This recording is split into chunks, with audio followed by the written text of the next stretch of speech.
میں ممکن حد تک یہ جاننے کی کوشش کروں گی کہ ان بچوں کے والدین خراب ہیں کہ نہیں، درویش خاتون نے کہا، اور ایک گول آئینہ ہاتھ میں تھام کر اس میں غور سے دیکھنے لگی۔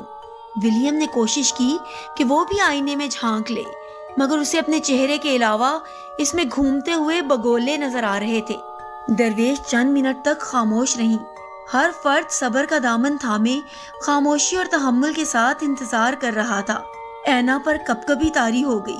وہ سوچ رہی تھی کہ کتنی خوفناک بات ہوگی اگر ہم اپنے ہی رویے کی وجہ سے اپنے والدین کو کھو دیں۔ وہ نئے والدین نہیں چاہتی تھی۔ اب یہ بھی ایک عجیب بات ہے، درویش خاتون نے آئینہ نیچے رکھتے ہوئے کہا۔ یہ بچے اپنے ماں باپ کے بارے میں سچ کہہ رہے ہیں۔ وہ اچھے اور خوش اخلاق تو ہیں ہی، مگر اس سے بھی زیادہ وہ مہربان اور قابل اعتماد بھی ہیں۔ ان کو یقین ہے کہ ان کے بچے من بھاتے اور خوش اخلاق ہیں، اور اس کی وجہ یہ ہے کہ بچے مکار ہیں اور بد اخلاقی کا مظاہرہ صرف اس وقت کرتے ہیں جب یہ گھر سے باہر ہوتے ہیں۔ یہی وجہ ہے کہ ان کے والدین کو یہ اندازہ ہی نہیں کہ حقیقت میں یہ کتنے بدتمیز اور سنگ دل ہیں۔